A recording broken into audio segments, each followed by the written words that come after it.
Welcome, everyone, to Women of the Military podcast. I'm really excited to have Beth here and to talk about her experience in the Navy. So, I'm welcome to the show. I know what I'm saying. Welcome to the show, Beth. Thank Thank you, Amanda. It's great to be here. So, let's start with why did you decide to join the military? Well, at the time I had graduated from college, they said that I could be an actuary or a math teacher with my degree. And I didn't want to become either. And the ads then were join the military. It's not just a job, it's an adventure. Join the military, see the world, right? So, okay, hook, line, and sinker.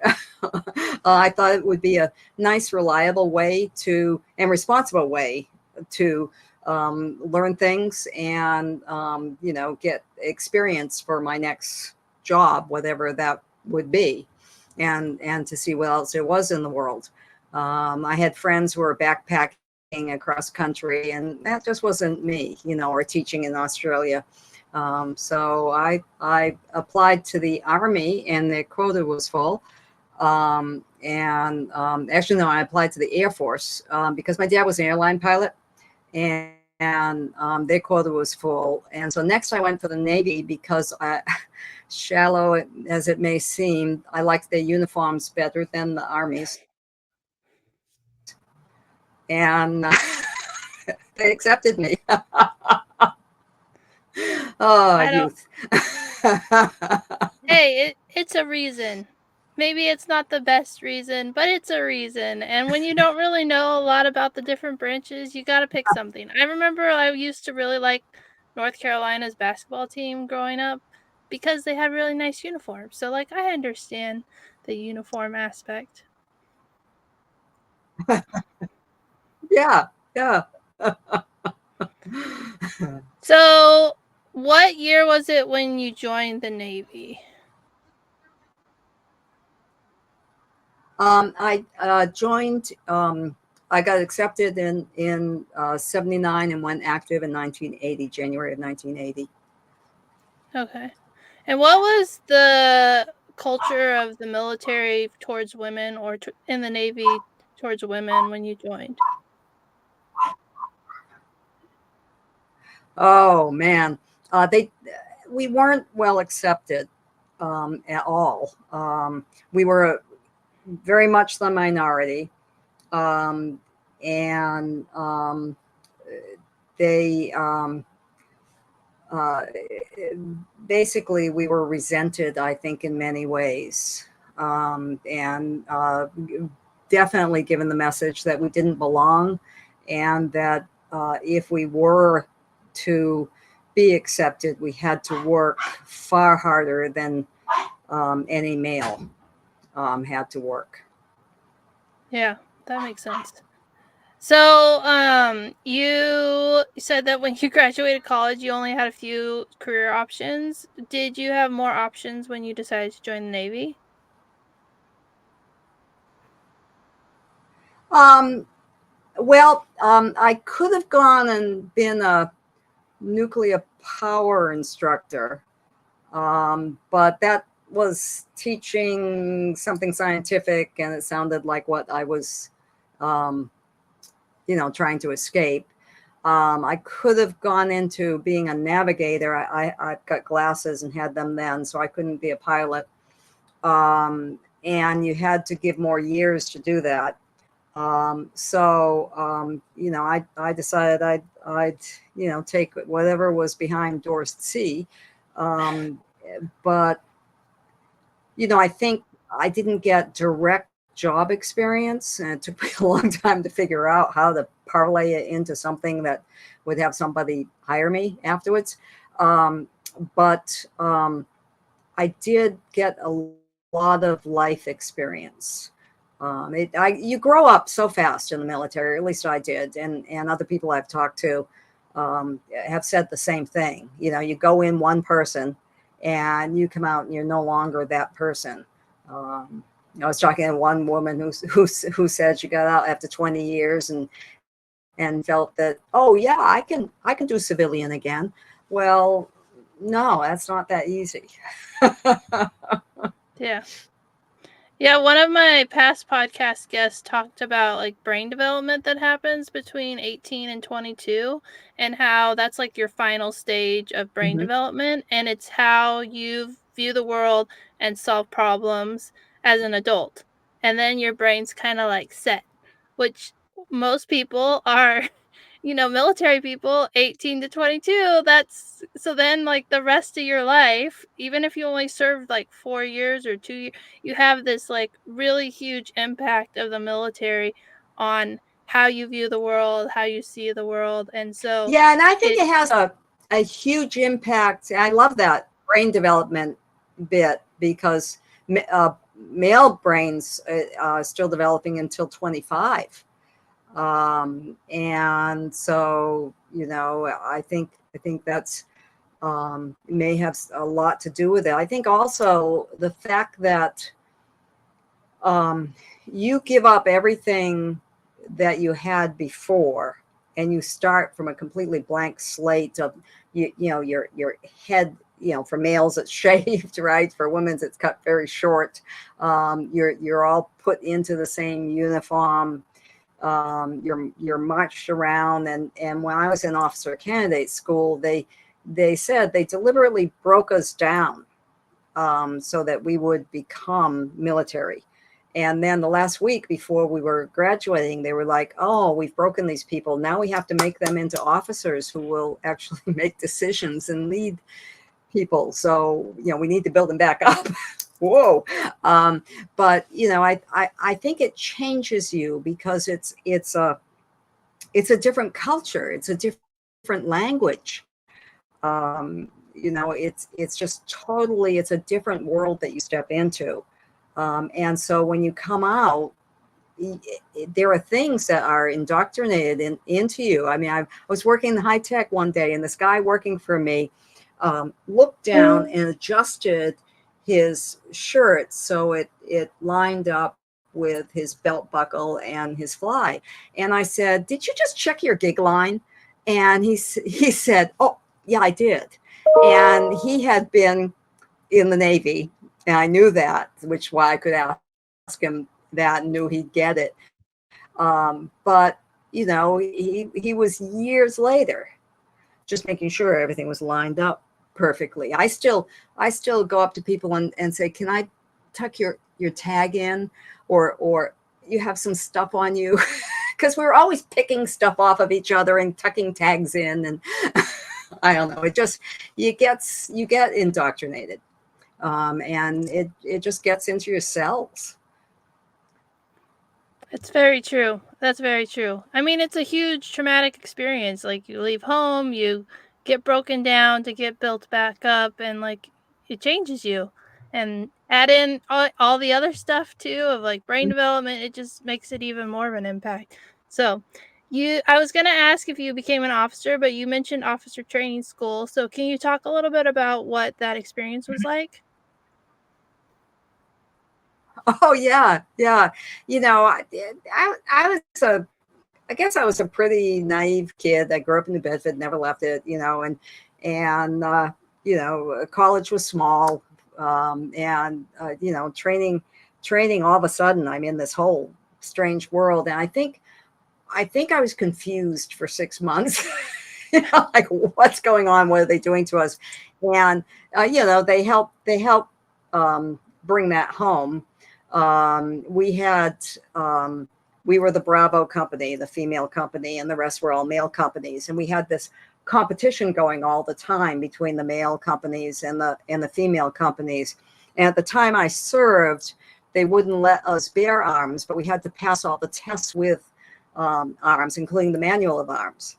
So we would practice with broomsticks, and we'd also sit at the officers club with these, those little stirrers that look like knives, and we'd do the manual of arms with our little stirrers, right? Practicing, making sure we knew all the movements. And then when we went to test with the males, we always beat them with the real weapons. And they were so angry, and they said that the alpha company, the male company that got pitted against us, always outperforms the other male companies because they were trying to beat us. So, interesting bit of psychological warfare there or something. But, even though I grew up in a coastal city, I considered myself pretty much a non swimmer. In college, I walked across the pool when they asked what I could do, walked across the bottom of the pool. And they did give me my own swim instructor, and I managed to get where I did the elementary backstroke poorly, and apparently I have natural diving ability too. And I never quite put that together with, oh, you've joined the Navy. Right, and they always had us in water, right? We were like jumping off these 12-foot towers into 12 feet of water, and the first time I did it, I may have, in a very un-officer type of way, screamed all the way down.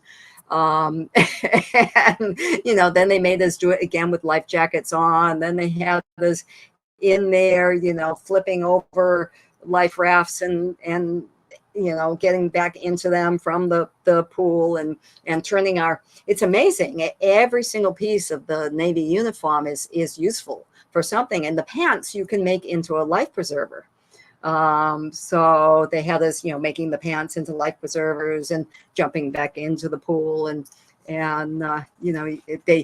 I loved though was they had this simulation where there was this small craft that was mocked up to be like a destroyer, and they put us at war with Utopia, and strafed us with fake gunfire and so forth, and the water pipes all burst. Now this is January in New England, and they piped the water in from the bay. Right.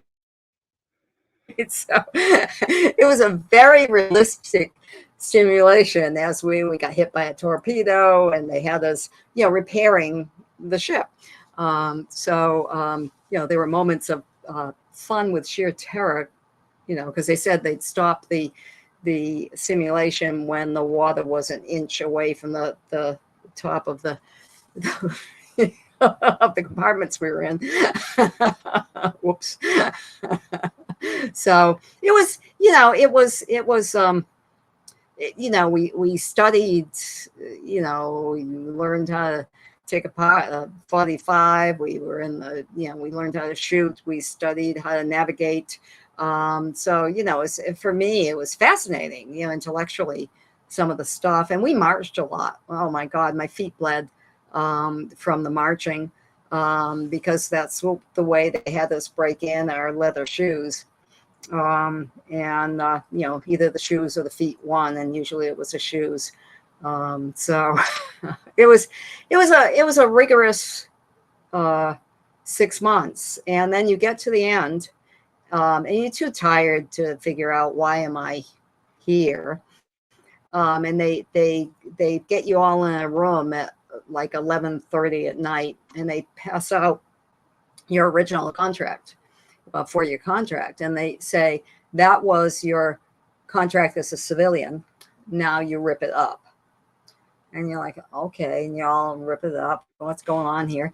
And then they pass out the officer contract and say, this is your officer contract. And you're looking at a new 4-year contract. And you're saying, well, what was that? What was that 6 months? Oh, yeah, that was training. This is your new contract. And if you want to be an officer, you sign the contract. You're like, oh. And you have to sign it by midnight. And by then, you're so tired. Oh, well, I don't care. Just here's my signature. So, but very proud, when we graduated, and I love pomp and circumstance, and marched around. I had my parents there, proud as anything that I had made it, because they said, only 1 in 3 will make it, and that was true. We watched them wash out all, So it was different. Yeah.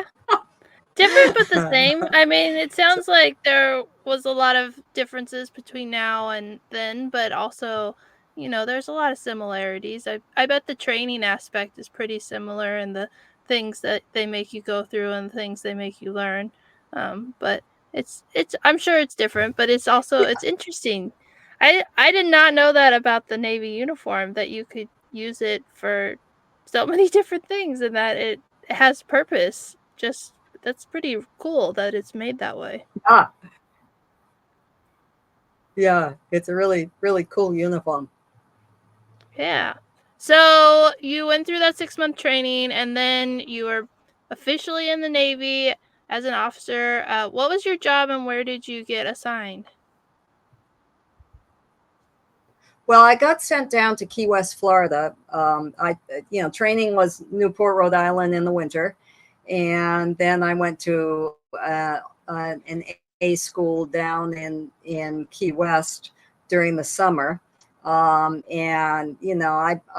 I burned, so I spent most of my time inside, except at night. And most of Key West was off limits to us anyway, so it didn't really matter. And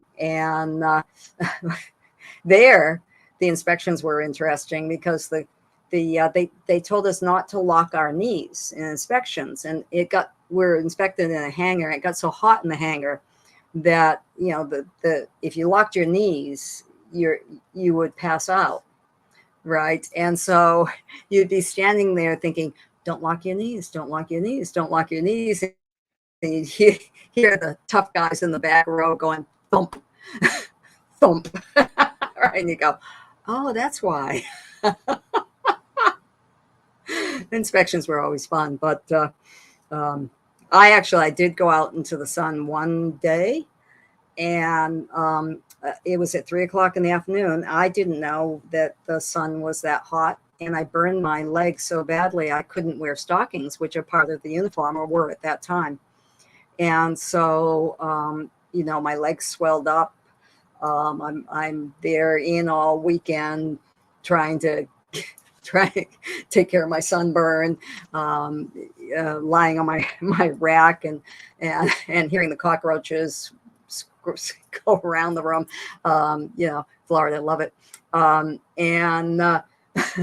On Monday, I still couldn't wear my stockings. I mean, it was a really bad sunburn, and they gave me for having damaged government property.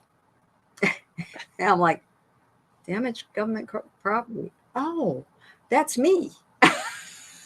Like, I get it now. Okay. But Crazy. it so after, yeah, it's crazy. It really is. But the stuff I learned there is that exempt from classification. But you know it was very rigorous again. And we had a lot of people wash out of the A school. So um, and then they I was supposed to go overseas, but um, they needed I was going to leave my car down on New Jersey and fly out of. My car was being shipped to Bayonne, and I forget where I flew out of, somewhere near there, but I had to spend the night at Philadelphia, the station in Philadelphia, and they were like, "Oh my God, a newly minted ensign!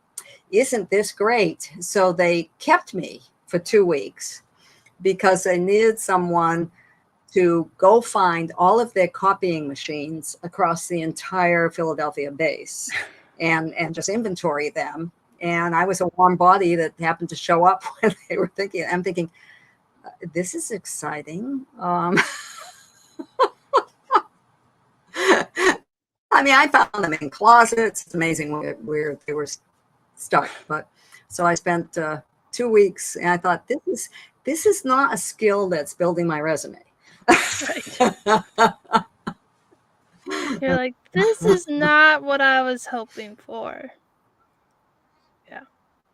But then after Yeah, those 2 not at weeks, did all. you after those 2 weeks, did you get to go overseas Well, then? then, yeah, then I went to go overseas to Wales, where I was there for ooh, 19 months, and it rained for 18 of them, I think. It, Wales is beautiful, but I could see why it was so green. Um, it did, but beautiful countryside, and I got to do a lot of traveling. I mean, that's where the Joy of the Navy, See the World kicked in, because I'm over in Europe, right? And Europe is so convenient. You can pop here or there, and one of my friends one day said, let's go skiing in Austria. I said, I don't ski. She said, well, you can shop. I'm thinking, okay, I'll go shopping. And when I got there, they said, well, now that you're here, you have to ski with us. So I learned how to ski. Um, I was like, okay, and you're at that point in your life. You're young. What the heck? Okay, I'll throw myself down the mountain. Yeah, what the heck? Did you said So it like you it got was an stuck. interesting. Oh, Yeah, go ahead. uh, you said that you I got didn't stuck. really, yeah, stuck doing like a job where you're looking for copiers and it wasn't really like adding to your resume. When you were in Wales, did you get to do something that was more like hands-on and something that actually would add to your resume, or is it more random jobs and different things? Well, it was exempt from general classification. So when I got out and people asked me what I did, I'd say to them, I'd tell you I'd have to kill you. It. I think I was talking to one guy who said, had I had an advisor when I got out, like him, he could have helped me figure out how to take bits and pieces of what I had done, right, and um, put them into a good classification for a civilian resume. But not really. Didn't help, Yeah. Yeah, that makes sense because it's really but hard it helped. to. Sorry, we have a little bit of a delay, so that's why I keep cutting you off. But Yeah, yeah. the but having someone who can help you like translate your military stuff, especially when you can't talk about stuff, it makes it really hard when you go into the civilian force. So that makes a lot of sense. Yeah, yeah. I think that during my era, the transition wasn't well done. It was more like one day you're in, one day you're out. And it really is helpful to do things like network with other people who have gotten out. Get your career translated into civilian speak, so that you'll have more skills on your resume. When I after I got out and I tried to get a job at Raytheon, because I figured, yeah, I majored in math and chemistry in college, and I was in the military. Oh, I'm hitting some boxes there for them because they're military contractors, right? And they took one look at my resume and said, "You don't have the qualifications to be at our job fair." I was like, "Really?" And they said, "No, you have to leave." Oh, I was like, they wouldn't even let "Wow, you in? that's interesting." No, no, I got Wow. kicked out. Yeah, yeah. So Do you think it that was could really, have been it's very confusing. do you think that could have been your Could have gender been what? more than your resume, or do you think it was like a mix of both? I think probably both. Okay. I think that I wasn't, you know, I grew up with a mother that didn't put those constraints on me, um, so that I didn't really see things through the gender, um, lens. I thought, I can do anything I want. I can be anything I want until I hit the military and hit that full fledged. You must be in here because you're looking for a husband or because you're homosexual. And one guy said that to me. That's why women come in. I'm like, what? No, right? Why'd you come in? And it just really, uh, I really hit it then. And then, I think Raytheon, probably I hit it there at that job fair. I know the job that I did get in high tech after I got out, the man that hired me only hired women because men threatened him, right? Women were no threat, especially women who didn't know what they were doing.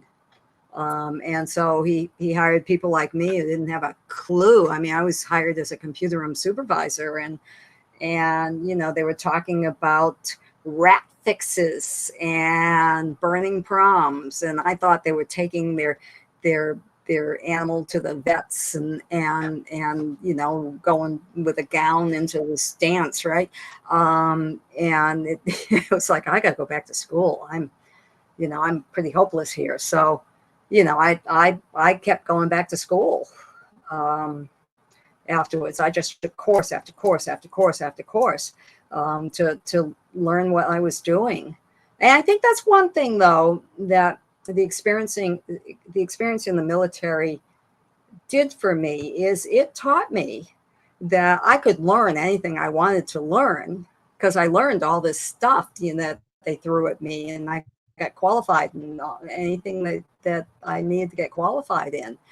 And it was basically, I threw myself off a tower, literally, right, when I couldn't swim. And so the rest of life became, well, what the heck, just throw yourself off the tower, go for it, you know Yeah. No, I really relate to that story because I deployed to Afghanistan, and when I got out, I was like, "Well, I deployed to Afghanistan. I can do this. Like, this is easy." Life ended up being a little bit harder than I expected, and that didn't always pull me through, but it, like, at least got me started in the right direction. And I also think the military teaches you, like, I hmm can learn something, I can do something, and so then you knew you could do it, you just needed the tools, so you went back to school and got that information that you needed. So hmm yep. Yeah, and it's sort of, I think if you survive that in many ways, right? Whether it be a physical survival, a mental survival, it basically you can tackle anything, and I think that's really what I learned, through my experience in the Navy, that I could just learn anything I wanted, and do anything I wanted. And I never doubted that. And also, I think it helped me in high tech, which is a totally male world, right? So it was like, okay, I've been there. I know how to talk to these guys. I know football. I can do this. Um, or over in Wales, I know rugby. I can talk about it. that's awesome. So we So talked a little bit about your time in the Navy, but I feel like we got a little sidetracked. So I want to make sure we didn't miss anything from your time when you were in the military and like your transition out. well, yeah. After Wales, I wanted to go to a whole bunch of different places, but they needed a math teacher in Newport, Rhode Island, 15 minutes from where I grew up, at the Naval Academy Prep School.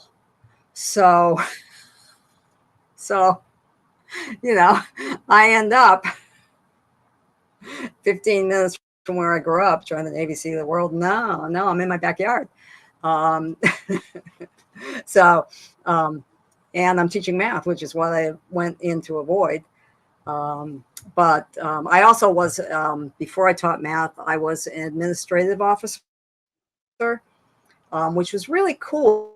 I had broken my thumb skiing, and so I couldn't hold the chalk. They had chalk at that time. So um, they needed an admin officer. And so they threw me in that job. And again, experience of here's a job, go do it, figure it out. Mhm. And so it's like, okay, I'll figure out how to run the school and get the supplies and so forth. And I even had to take, take a couple of enlisted people with me and go shopping with a big, big, huge cart and buy more stuff than, it's like the biggest Costco, they've ever seen. You're there in this warehouse, just like buying stuff, and it's kind of, it's like, wow, that's kind of interesting. And again, that running, being the administrative officer for the Naval Academy Prep School were skills that I could have parlayed onto my resume, but I didn't even think of it. I was like, oh, gee. Um, but yeah, it was a fun place. I worked for this uh, Major Grimes in the Marines, and I loved him. He was a hot shit. You think he was like the upstanding Marine officer, spick and span, perfect, right? And I had the office across from him, and we used to throw things at each other. We'd leave our doors open. I'd fly airplanes into his office. He'd throw spitballs into my office. You think, wow. Fun stories. That's funny. So I really got him. I brought I brought back I went on leave to Seattle, and I brought back a elastic gun. It has a clip on the back, and you clip in the elastic and shoot. And that he gave up after that one. He's like, "I'm out." Yep, I'm out. That's it. You brought in the big weapons. Yeah. So, So so yeah, how long so were you in that job? How long were you in that job? well, I was in the Navy for 5 years total. Um, Okay. I spent an extra 6 months because we had the first dust up. I think it was with Iran. And so they kept us in for 6 months just in case we had to deploy. Um, so a couple of years probably over there, Yeah. because I followed I think a class and a half um, at the prep school, which was that too is fascinating. You have a whole class of students and they all look alike, right? And they're all shaven heads, military uniform. And I had a pair of twins in two different classes, and they would switch on me. And it took me a while to find out that they were switching on me. So and when I found it, took you long enough, ma'am. They were from down south. Yeah, I was like, yeah, do you do that again? but That's funny. yeah, it wasn't.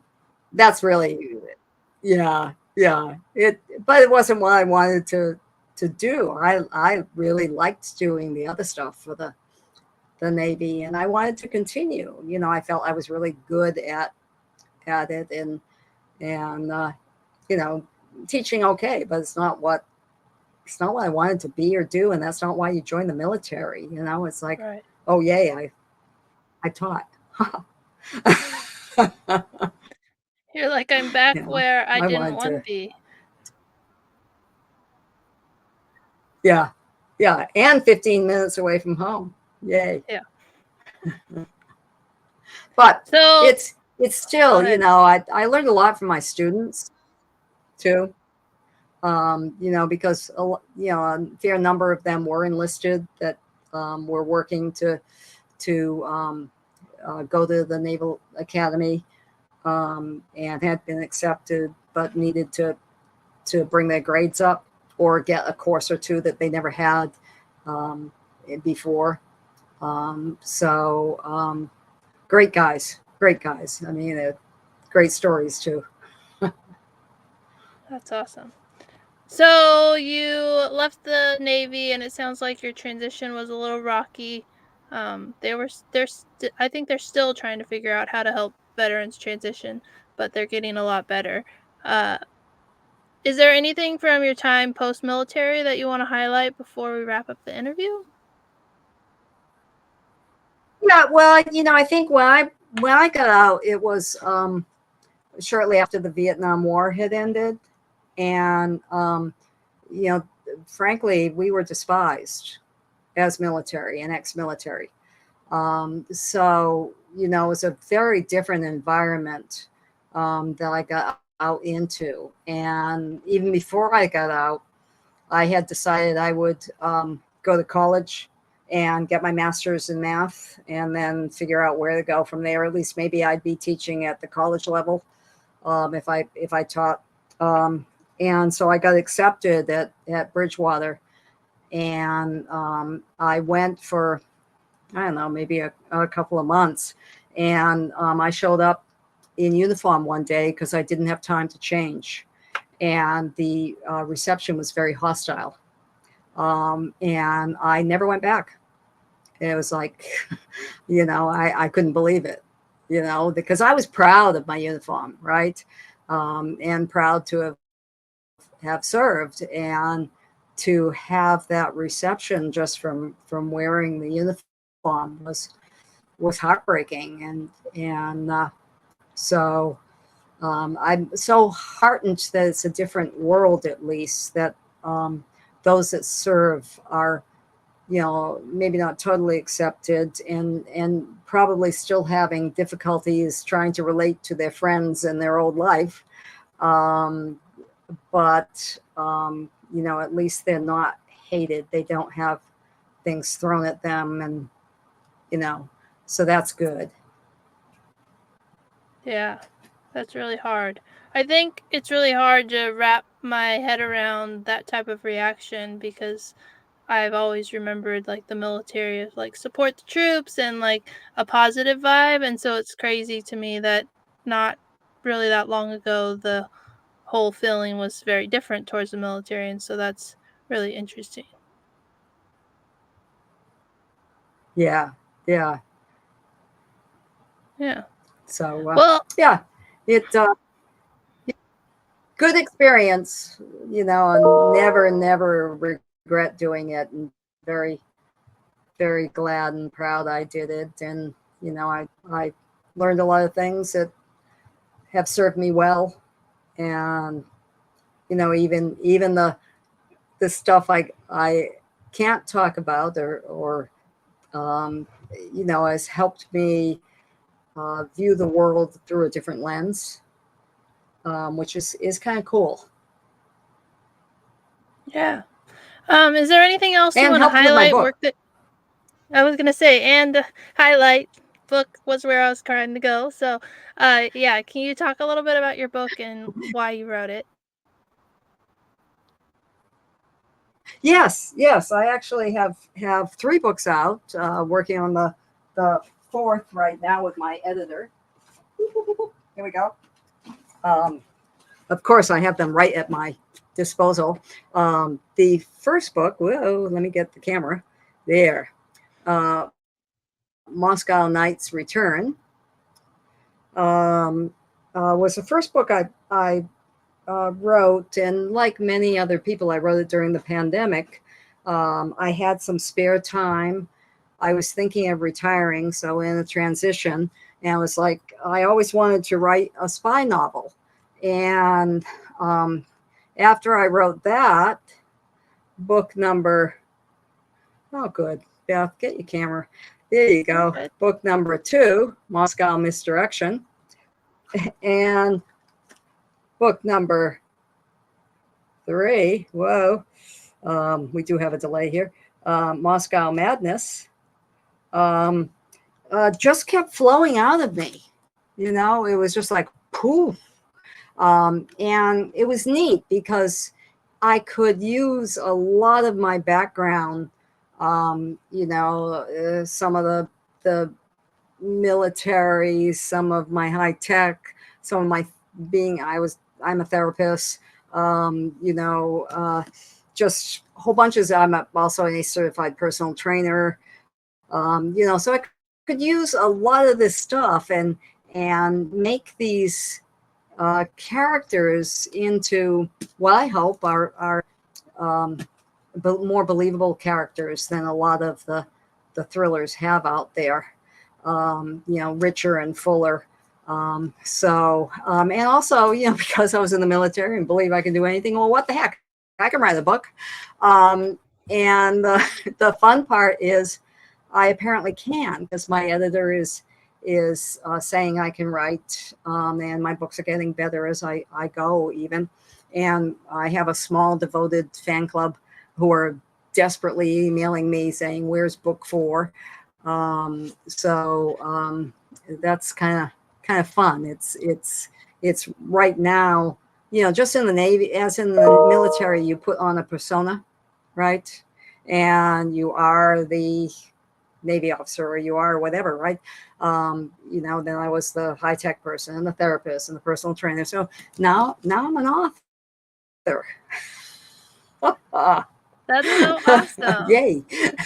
It's I fun. love it. I love that you were able to follow another passion and to, do something different, and it sounds like you've done a lot of different things, and so you have a wealth of knowledge and experience to draw from, and you have devoted fans who are like, "Give me another book." So that's really exciting too. Where can people find your books if they want to Yeah. order them? Oh, yes. I'm actually going to be carrying them locally in the Newburyport Jabberwocky bookstore for those who are in the Newburyport, Massachusetts area. Also on Amazon under Beth H. Macy. There's another good writer from down south, Beth Macy, but totally different genre. So you need the Beth H. Macy to find my books. They're on Ingram Sparks, so they can be sold through. That's a major distributor that sells through to bookstores. So if people pester their bookstore for it, they can get it. The bookstores will usually buy it. It just takes a little while. It's a print on demand type of thing. But yeah, so Moscow Knights Return is the first one. Moscow Nights, by the way, is a beautifully haunting Russian song that when I was over in Russia, they would play on the violin. It's just, it's gorgeous. It's sort of a play on words here. When the character has to return to Moscow, the protagonist, of course, there's a strong female protagonist. Wonder where that came from. Um, but it's fun. People even like my assassin. Um, uh, yeah. The characters That's just grow. awesome. They grow on their own. They just they take over you and they do what they want to do. So anyway, I'm on book 4 and with my editor, and book 5 I've got the storyline that I've started. So it's going to go on. That That's awesome. Yeah, and I'll put the links to Amazon to your writer profile and your books so that people can find them easily. And then I always like to end the Okay. interviews or the interview with why did you decide not why. Where am I going with this? What would you say to a young woman who's considering joining the military? I have told a lot of people who are wondering what to do with their lives or trying to get. I mean, I had to get out of the bed. There was nothing for me there, and it served me well. So I think go in with your eyes open, do a little more research than I did. Like the Navy has you in water. Um, Nice um, uniforms, but but also water. you know, nice uniforms and water, right? And it really, I really recommend it. I think that it is it can be very hard. I mean, deploying to Afghanistan is no picnic. And being in mainly all male environment. I know it's improved since then, but it's still hard. But you grow up a lot, you learn a lot, and maybe you can't articulate and translating it into the civilian world, but there's lots of help now, and keep a network. I got out, and I didn't get out in a military town. There's very few military up here. I run a race every year where they have the military stand, and everyone else takes a knee to them. And very few veteran and military people running the race. Unlike the Boston area, or Virginia, boy, Norfolk. That's a place to get out. Lots of, but network. And use all of your support. Use your benefits. I didn't use my benefits. Now I park in anything that says veteran parking. Yeah, yeah, I'm going to use it. I'm a veteran. But I'd say consider it. Really research it and consider it. But I don't think it's a bad thing at all. Thank you so much for But you got your to be strong. time. Oh, I didn't mean to cut you off again. Thank you so much But for being a guest on the no, show. Thank you for sharing your story. Thank you for the books that you're writing. They sound really good, and it's pretty awesome that you found this like new passion. COVID allowed you to start writing, and you have been able to keep doing that. So that's really cool. So thank you so much. yeah. Well, thank you, Amanda, and thank you for your service. I think it's pretty awesome having gone in too. So, Thank you. and for doing this is cool.